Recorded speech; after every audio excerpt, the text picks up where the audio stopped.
Hello friends, नमस्कार। Welcome back my channel target teacher job. मैं प्रियंका स्वागत करती हूँ आप सभी का आपके अपने चैनल टारगेट टीचर जॉब में। तो दोस्तों, यहाँ पर आज हम बीएड द्वितीय वर्ष इतिहास शिक्षण के विषय में पढ़ेंगे और ये है आपका लेक्चर नंबर 28।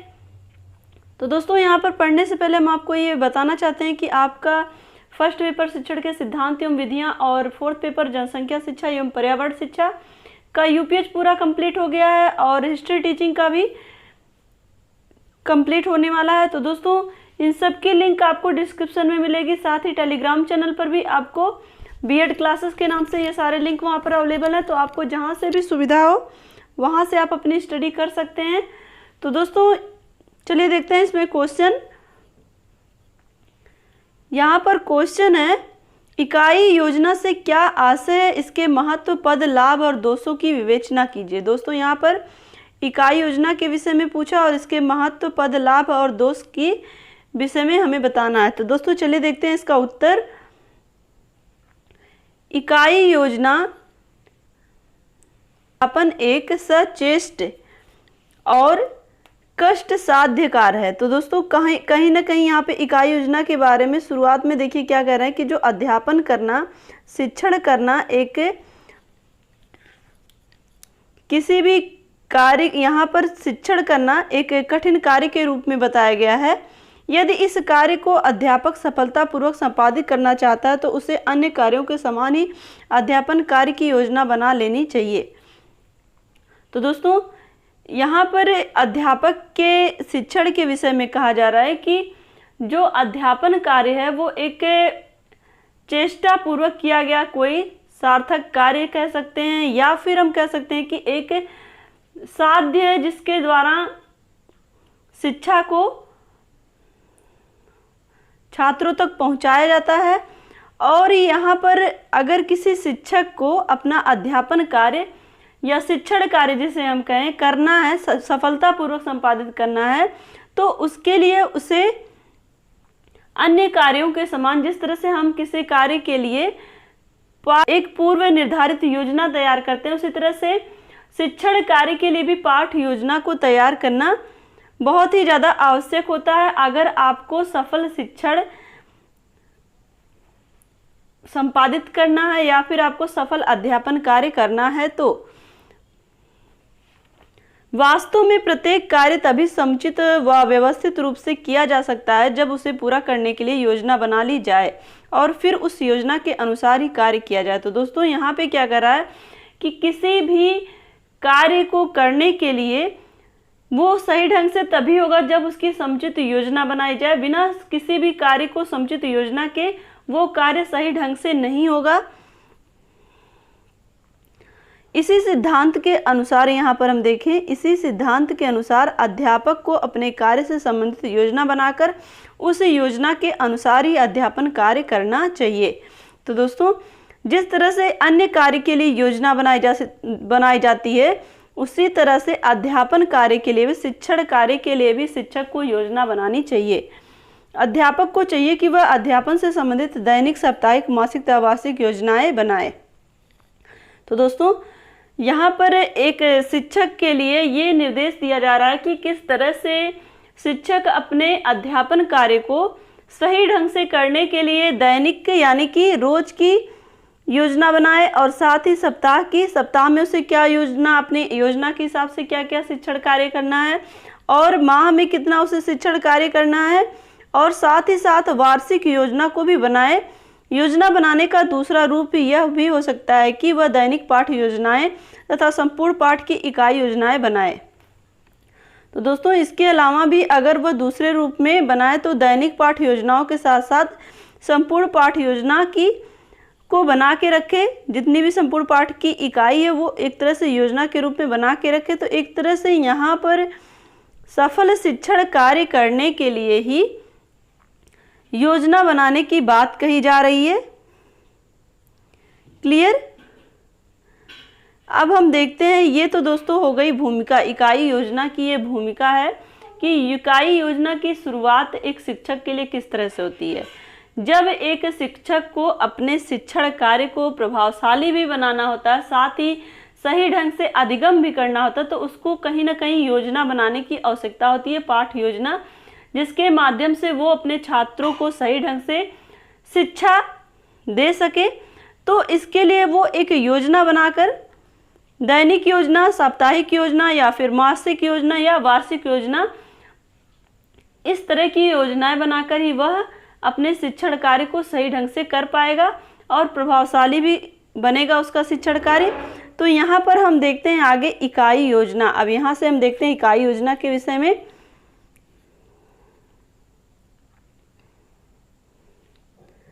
इकाई योजना, इकाई मतलब होता है यूनिट।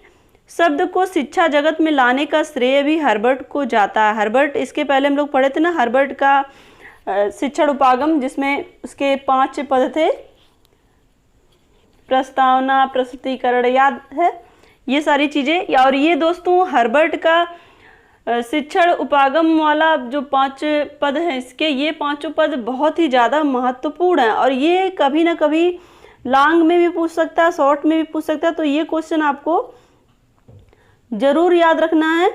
जो भी महत्वपूर्ण क्वेश्चन है उसको आप सबसे पहले महत्वपूर्ण क्वेश्चन को याद रखिए, जिससे कि आपका कोई भी क्वेश्चन छूटने ना पाए।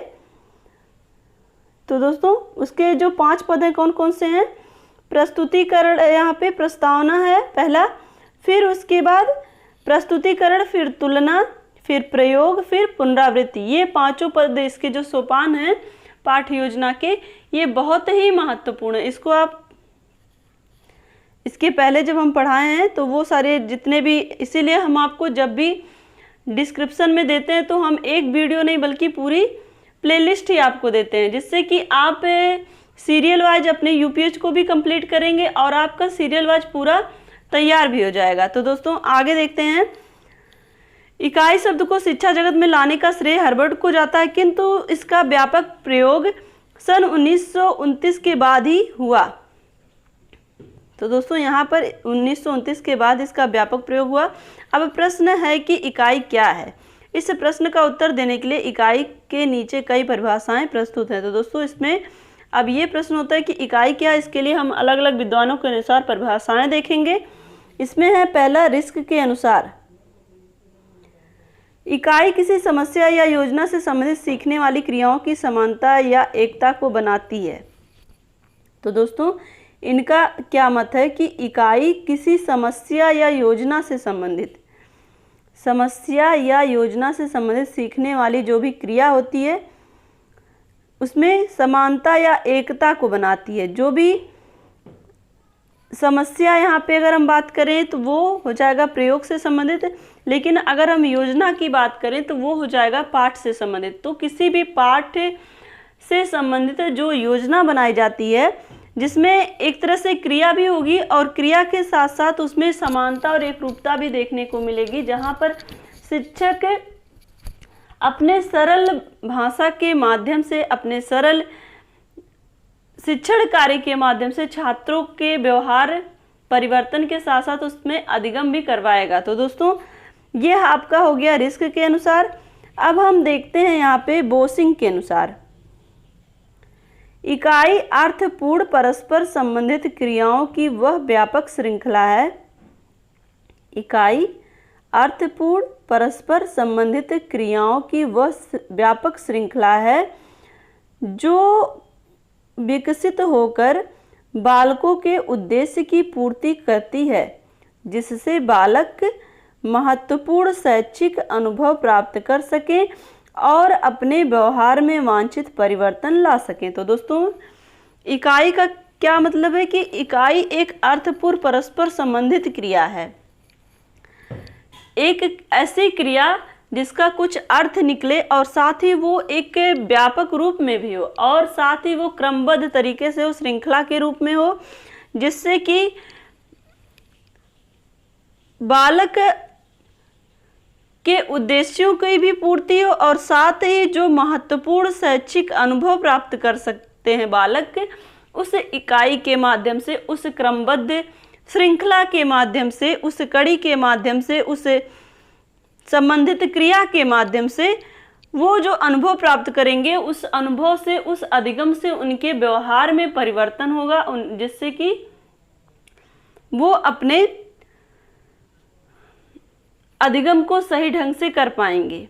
कहने का तात्पर्य यह है कि जब उनका अधिगम सही ढंग से होगा तो वो उनके व्यवहार में परिवर्तन, व्यवहार परिवर्तन का मतलब क्या है? सीखना तभी बालकों के अंदर वो परिवर्तन होगा जब वो सही ढंग से अधिगम करेंगे। क्लियर? तो इकाई का मतलब यहाँ पर बस इतना है कि वो छोटी छोटी क्रमबद्ध कड़ियों के श्रृंखला के रूप में चीजों को जोड़ने के साथ साथ छात्रों को समझाने का प्रयत्न करता है। छोटे छोटे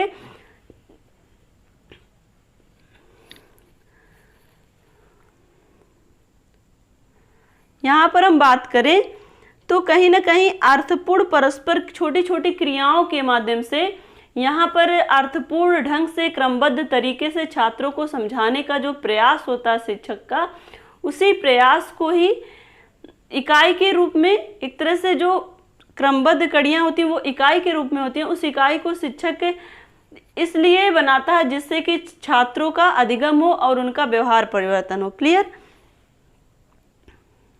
यहाँ पे अब हम नेक्स्ट परिभाषा देखेंगे। हैरप के अनुसार इकाई किसी विषय का बहुत बड़ा उपभाग होता है जिसका कोई मूलभूत प्रकरण व सिद्धांत होता है। इस सिद्धांत या प्रकरण के अनुसार ही छात्र क्रियाओं का इस प्रकार नियोजन किया जाता है कि उन्हें छात्रों को महत्वपूर्ण अनुभव प्राप्त हो सके। तो दोस्तों यहाँ पर देखिए किस तरह से इन्होंने समझाने का प्रयत्न किया। इन्होंने कहा कि जो इकाई होती है वो एक विषय का बहुत बड़ा उपभाग होता है। जहाँ पर कोई एक विषय है, उस विषय का एक बहुत बड़ा उपभाग यानी कि उस विषय का एक पार्ट, और जिसका जो मूलभूत प्रकरण व सिद्धांत होता है, जिसका कुछ अपना सिद्धांत होता है, एक थ्योरी होती है कह सकते हैं। उस उपभाग में क्या होती है? उस विषय की एक थ्योरी होती है और इस थ्योरी में छात्र क्रियाएं करते हैं।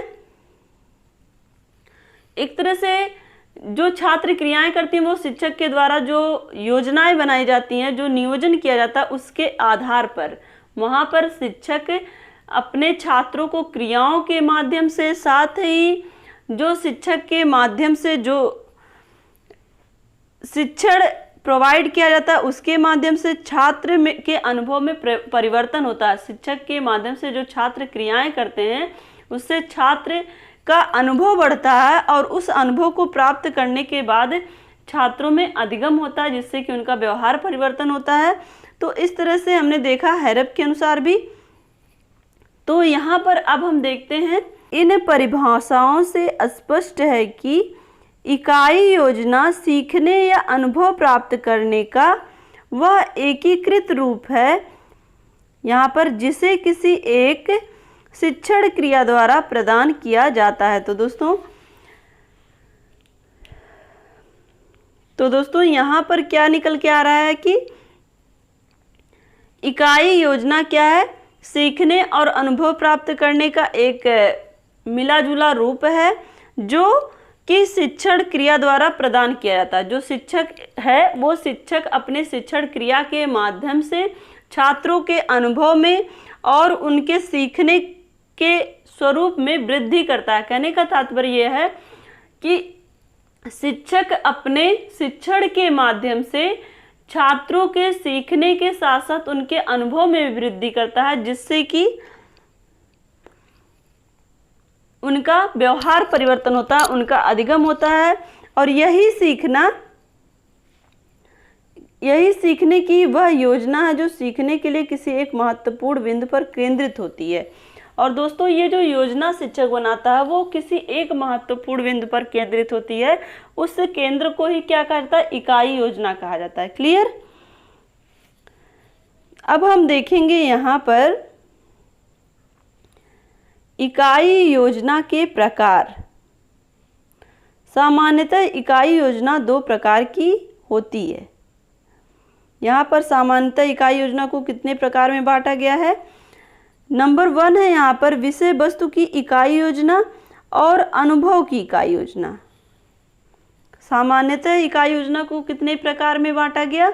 2 प्रकार में, विषय वस्तु की इकाई योजना और अनुभव की इकाई योजना। दोस्तों यहाँ पर आपको इकाई योजना आप पढ़ रहे हैं तो इकाई योजना में जो भी महत्वपूर्ण बिंदु हैं उनको आप रफ कॉपी में नोट करिएगा और साथ ही इसको लर्न करने की भी कोशिश करिएगा, क्योंकि जो पॉइंट होते हैं ना उससे ही आपके आंसर और अच्छे बेहतरीन ढंग से आप उसको एक्सप्रेस कर पाएंगे जब भी आपके एग्जाम में इस तरह के क्वेश्चन आएंगे। तो यहाँ पर हम देखें सबसे पहले इकाई योजना, उसके बाद इकाई योजना से संबंधित महत्वपूर्ण परिभाषाएं, और उन परिभाषाओं को आप रफ कॉपी में लिख के 2 बार 4 बार 6 बार में लर्न करने की कोशिश करिएगा और उसको समझने की कोशिश करिएगा। जब तक आप उसकी थीम नहीं समझेंगे तब तक आपको रटने से भूल जाता है और बार बार लिखने से थोड़ा सा आपको याद रहेगा। अब यहाँ पर हम देखेंगे, ये तो हो गया कि सामान्यतः इकाई योजना 2 प्रकार की होती है। अब यहाँ पर हम देखते हैं विषय वस्तु की योजनाएं पुनः 3 प्रकार की होती हैं। इसके पहले जो हम देखे हैं तो इसमें 2 प्रकार दिए हैं, पहला विषय वस्तु की इकाई योजना और दूसरा है अनुभव की इकाई योजना। अब विषय वस्तु की जो योजना है वो पुनः विषय वस्तु के भी अब 3 भाग हैं। तो यहाँ पर हम देखेंगे पहला क्या है, पाठ पर आधारित इकाई योजना, सूत्र या सिद्धांत पर आधारित इकाई योजना और मॉरिसन इकाई योजना। तो दोस्तों यहाँ पर हम विषय वस्तु पर आधारित योजना के विषय में आगे देखते हैं।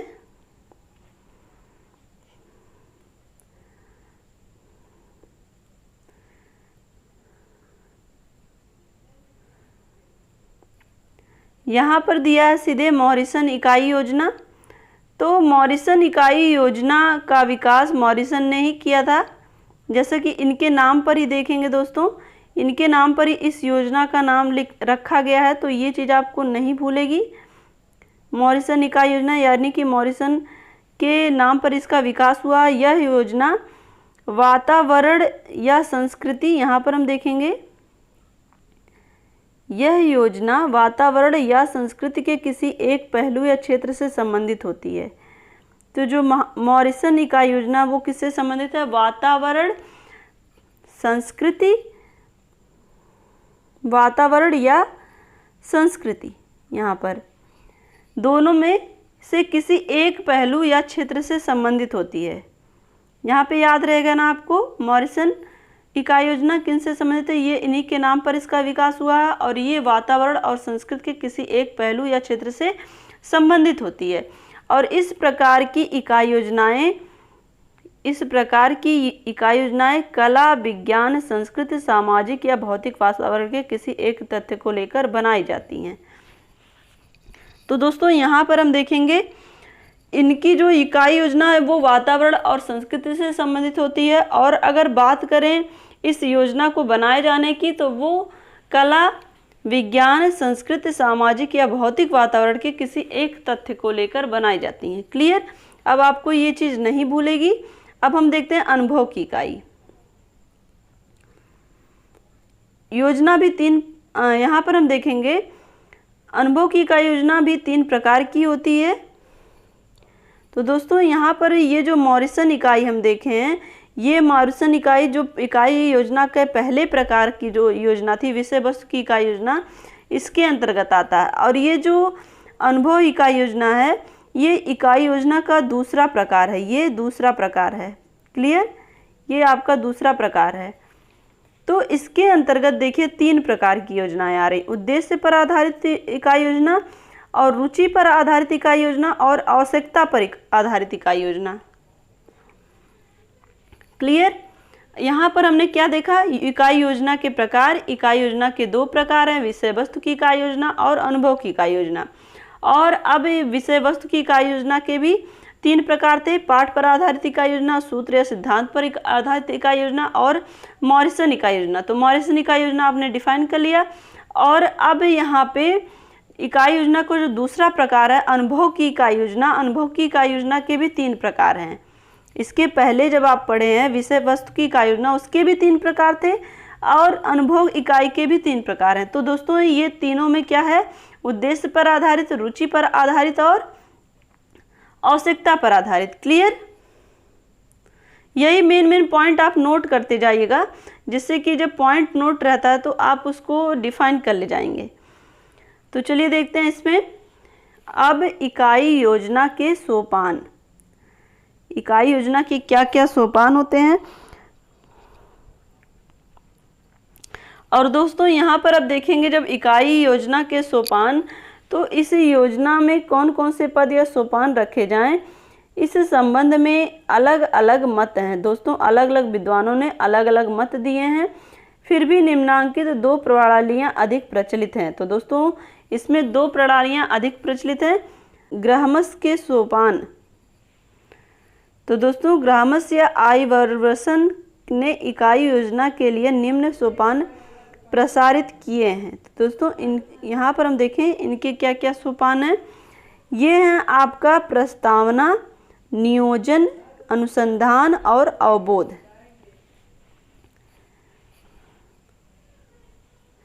तो दोस्तों यहाँ पर इनके हिसाब से इसके जो सोपान हैं वो क्या क्या है। सबसे पहले प्रस्तावना होगा, फिर नियोजन होगा, फिर अनुसंधान होगा, फिर अवबोध होगा। क्लियर? ये पॉइंट आप याद रख लीजिएगा बस। ग्राहम्स के सोपान में ये चारों पॉइंट आप नोट कर लीजिएगा, याद कर लीजिएगा। अब यहाँ पर हमने देखा था ना कि इकाई योजना के सोपान में अलग अलग पद या सोपान रखे गए हैं और जिसमें अलग अलग विद्वानों के अलग अलग मत हैं। तो ये आपका ग्राहम्स के सोपान हो गए। अब हम देखते हैं रिस्क के इकाई सोपान। यहाँ पर हम देखेंगे रिस्क के इकाई सोपान। रिस्क ने इकाई योजना के निम्न पदों की चर्चा की है। इसमें उद्देश्यों का चयन सबसे पहले इन्होंने कहा, फिर इकाई खंडों का विभाजन कहा, फिर इकाई खंडों का विकास कहा, फिर प्रस्तावना, फिर व्यक्तिगत आवश्यकताओं की व्यवस्था, फिर मूल्यांकन, फिर संबंधित पुस्तकों की सूची। क्लियर? तो दोस्तों यहाँ पर आपको ये चीज़ ध्यान रखना है, ये जो इकाई योजना बनाई जाती है ये किसी विषय के एक उपभाग को लेके बनाया जाता है ना। इसके पहले हम लोगों ने देखा ना, एक उपखंड को लेके बनाया जाता है। तो उस उपखंड का क्या होता है, यहाँ पर रिस्क के इकाई योजना में कहा गया कि सबसे पहले उस उपखंड का जो उद्देश्य है उसका चयन करना, उसके बाद उस इकाई खंड का भी विभाजन करना, फिर इकाई खंडों का विकास करना, फिर उसकी प्रस्तावना आएगी, फिर व्यक्तिगत आवश्यकताओं की व्यवस्था की जाएगी। जो भी यहाँ पर जो भी व्यक्तिगत आवश्यकता, बालक की जो भी व्यक्तिगत आवश्यकता है यहाँ पे उसकी व्यवस्था की जाएगी, फिर उसका मूल्यांकन किया जाए, फिर संबंधित पुस्तकों की सूची बनाई जाएगी। जो भी विषय वस्तु पढ़ाई जा रही है उससे संबंधित जो भी अलग अलग पुस्तकों में जो भी जानकारी है उसकी भी सूची बनाई जाएगी। क्लियर? तो ये हो गया आपका रिस्क के इकाई योजना से संबंधित पॉइंट।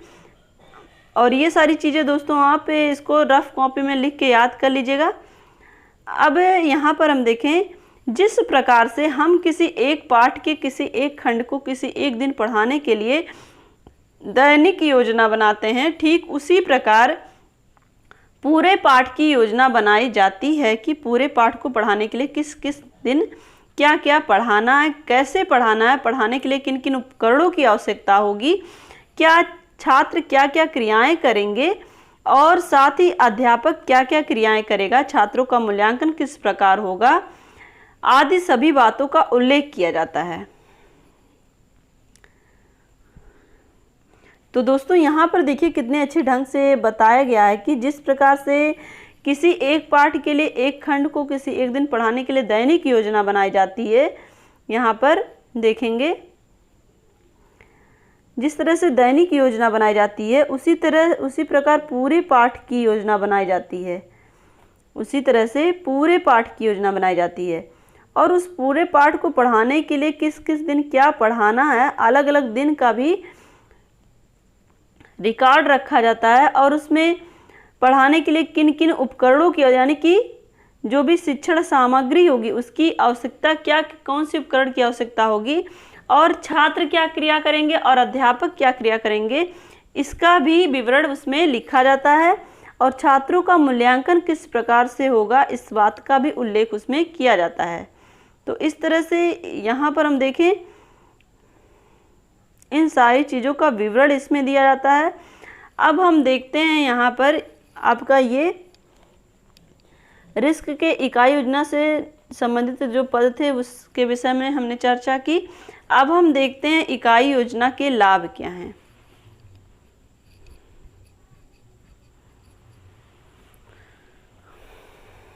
तो दोस्तों यहाँ पर अब हम देखेंगे इकाई योजना के लाभ। तो इसमें पहला क्या कह रहा है कि इकाई योजना के द्वारा अधिक प्रभावशाली ढंग से ज्ञान प्राप्त होता है। अधिक प्रभावशाली क्योंकि यह बालकों की रुचियों तथा आवृत्तियों को प्रभावित करता है। तो जो बालक की, यहाँ पर हम देखेंगे जो बालक की रुचि है और जो उनकी आवृत्ति है उसको वो प्रभावित करता है, क्योंकि शिक्षक यहाँ पर बालकों की अभिरुचि और उनकी आवृत्तियों को ध्यान में रखकर ही इकाई पाठ योजना का निर्माण करता है। क्लियर। यहाँ पर दूसरा पॉइंट हम देखते हैं, योजना के द्वारा विषय वस्तु का संगठन अच्छी प्रकार हो जाता है और इस इकाई योजना के आधार पर जो विषय वस्तु है उसका संगठन अच्छी तरह से होता है। और तीसरे पॉइंट पर हम देखें, इकाई योजना के बनाने से शिक्षण की रूपरेखा अच्छी प्रकार बन जाती है, इससे नियोजित शिक्षण संभव है। और दोस्तों इस योजना के बनाने से जो शिक्षक का शिक्षण कार्य है वो प्रभावशाली बनेगा ही, साथ ही उसकी जो रूपरेखा है वो अच्छे ढंग से बनती है, क्योंकि अब इस शिक्षक को रूपरेखा बनाने से इकाई योजना के माध्यम से उसे क्या चीज़ कैसे पढ़ाना, उसकी जो शिक्षण सामग्री, किन शिक्षण सामग्री की आवश्यकता पड़ेगी, छात्रों को कैसे अधिगम कराना है और कौन से शिक्षण विधि का प्रयोग करना है, कौन से शिक्षण कौशल का प्रयोग करना है, ये रूपरेखा बनाने पर सब चीज़ें क्लियर हो जाती हैं। यहाँ पर हम देखें नंबर 4 पॉइंट, इकाई योजना ज्ञान को पूर्ण इकाई मानकर चलती है। क्लियर। अब नंबर 5 पर है, इकाई योजना द्वारा अध्यापक तथा छात्रों की क्रियाएं पहले ही सुनिश्चित कर दी जाती हैं। तो दोस्तों इस योजना में शिक्षक क्या क्रियाएं करेगा, छात्र क्या क्रियाएं करेगा, ये सारी चीज़ें इसमें पहले से ही निश्चित कर दी जाती हैं। जैसे कि इसके पहले हम लोगों ने ये सारी चीज़ें यहाँ पे देखी थी ना कि किस किस दिन क्या पढ़ाना, कैसे पढ़ाना, पढ़ाने के लिए किन किन उपकरणों की आवश्यकता होगी, छात्र क्या क्या क्रियाएं करेंगे, अध्यापक क्या क्या क्रियाएं करेंगे, छात्रों का मूल्यांकन किस प्रकार होगा, ये सारी बातों का उल्लेख इसमें किया जाता है। क्लियर। तो ये सारी चीज़ें हमने, इसके ये सारे लाभ भी हैं। तो दोस्तों अगर आप इस तरह से पढ़ेंगे तो आपको लाभ भी पता चलेगा और साथ ही इसको डिफाइन करने में आपको आसानी भी होगी। क्लियर। चलिए देखते हैं अब यहाँ पर आपका 5 पॉइंट तक हुआ है, अभी 1 पॉइंट और बचा है 6। इकाई योजना के अनुसार पढ़ाने से बालक वातावरण के साथ समायोजन स्थापित करने की योग्यता का विकास कर लेता है, क्योंकि इसमें वातावरण के महत्व दिया जाता है, क्योंकि इसमें वातावरण को महत्व दिया जाता है। तो दोस्तों यहाँ पर इकाई योजना के अनुसार पढ़ाने पर कहीं ना कहीं शिक्षक छात्रों के वातावरण के अनुसार ही शिक्षण कार्य करने का प्रयत्न करता है। जिस वातावरण में शिक्षण जिस तरह से संभव उसी तरह से वहाँ पर इकाई योजना के हिसाब से पढ़ाया जाता है। तो इससे कहीं ना कहीं इसमें वातावरण को महत्व दिया गया है, जिससे छात्रों को उनकी रुचि के हिसाब से वातावरण भी मिल रहा है और उनकी रुचि के हिसाब से वो अध्ययन भी कर रहे हैं। तो ये सारी चीज़ें हो चुकी हैं। अब हम देखते हैं यहाँ पर इकाई योजना के दोष क्या हैं। तो दोस्तों लाभ, यहाँ पर हमने इकाई योजना के लाभ भी देख लिया और इकाई योजना के अब हम दोष देखेंगे।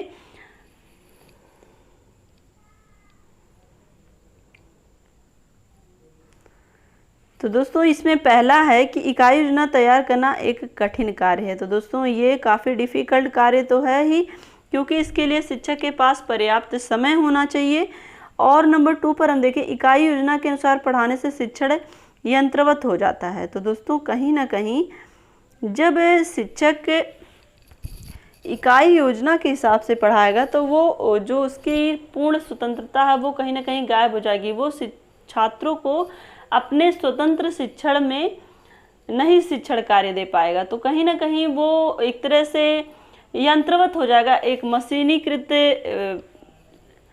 मशीनीकरण उसके अंदर जो शिक्षा उसकी होगी, जो शिक्षण कार्य होगा वो यंत्रवत होगा, एक तरह से कह सकते हैं। तो ये इसका जो दोष है, और ये इसमें पहला क्या हमने देखा कि ये कठिन कार्य है, और दूसरा क्या है, इसमें जो शिक्षण कार्य होगा वो यंत्रवत होगा, क्योंकि यहाँ पर शिक्षक पाठ्य योजना के आधार पर चलने की कोशिश कर रहा है। यहाँ पर वो अपनी स्वतंत्रता के हिसाब से शिक्षण कार्य नहीं कर पाएगा।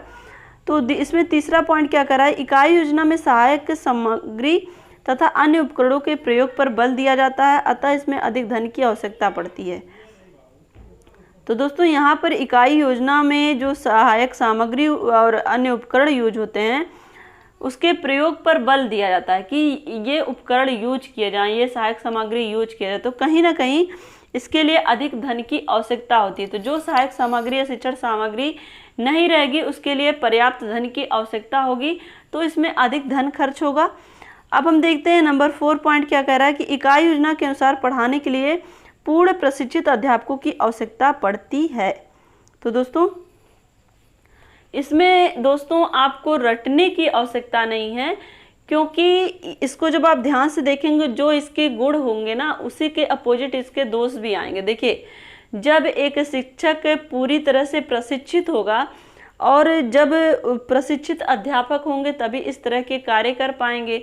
तो एक तरह से इसके जो गुण इसमें देखें तो एक तरह से यहाँ पर शिक्षक जो है गुण के अंतर्गत अगर हम देखें तो गुण में यहाँ पे गुण या लाभ में देखें तो एक तरह से योजना के हिसाब से शिक्षक पाठ्यवस्तु को अच्छी तरह से संगठित करके ही पढ़ाता है, और साथ ही यहाँ पर जो शिक्षक और छात्र की क्रियाएं होती हैं वो सुनिश्चित होती हैं। तो कहीं ना कहीं बिल्कुल एकदम सही ढंग से इसका विवरण प्रस्तुत करके विवरण रूपरेखा तैयार करके शिक्षक पढ़ाता है। तो कहीं ना कहीं उसमें जो शिक्षक होगा वो योग्य होगा, इसके ये लाभ हैं। लेकिन अगर हम बात करें इसके यही दोष भी हो जाते हैं कि इसके लिए प्रशिक्षित शिक्षक की आवश्यकता होगी और इसके लिए अधिक समय की आवश्यकता होगी। ये कार्य करना काफ़ी कठिन है, और साथ ही इसमें जो शिक्षण होगा वो यंत्रवत हो जाएगा, क्योंकि यहाँ पर जो योजना तैयार की गई उसके हिसाब से शिक्षक को सहायक सामग्री यूज करनी है, छात्रों को क्रियाएं भी करानी है, स्वयं क्रियाएं करनी है। तो एक तरह से जो शिक्षक की स्वतंत्रता है वो कहीं ना कहीं पीछे छूट जा रही है। तो ये इसका दोष हो जाता है। तो इसको आप रटने की बजाय स्वयं समझने की कोशिश करिए, क्योंकि दोस्तों रटने से कहीं ना कहीं चीज़ें आपको जल्दी भूल जाती हैं। लेकिन जब आप चीज़ों को समझे रहते हैं तो अभी आपको लगेगा कि सारी चीज़ें मेरे दिमाग से उड़ रही हैं, मैं कैसे याद करूँगा, कैसे। लेकिन जब आप एग्जाम हॉल में पहुँचेंगे ना तो ये सारी चीज़ें आप जब डिफाइन करना शुरू करेंगे तो ऑटोमेटिक आपके दिमाग में सारी चीज़ें आना शुरू हो जाएंगी। तो इसलिए आप उसको समझने की कोशिश करिए, रटने की नहीं। जब आप लिखना शुरू करेंगे तो ये सारी चीज़ें आपको याद रहेंगी। बस हम आपसे यही हमेशा कहते हैं कि आप लिखने की कोशिश करिए, लेकिन मेन पॉइंट को, और बाकी सारी चीज़ें आप समझिए, और जो भी विद्वानों की परिभाषाएं हैं उनको आप लिखिए, क्योंकि उनका जो उनके अकॉर्डिंग जो वर्ड्स रहते हैं वो सेम टू सेम लिखने होते हैं। तो वो सारी चीज़ें आप याद करिए। क्लियर? तो आशा करती हूँ कि ये सारी चीज़ें आपको समझ में आई होंगी। अगर अच्छी लगी होंगी तो एक लाइक करिएगा, अपने दोस्तों के साथ शेयर करिएगा, और प्लीज़ अगर आप चैनल पर नए हैं तो सब्सक्राइब ज़रूर कर लीजिएगा। तो दोस्तों और कमेंट के माध्यम से ज़रूर बताया करिए कि हमारा ये प्रयास आपके लिए कितना हितकारी है, कितना लाभदायक है। तो दोस्तों हमसे जुड़ने के लिए थैंक यू सो मच। जय हिंद।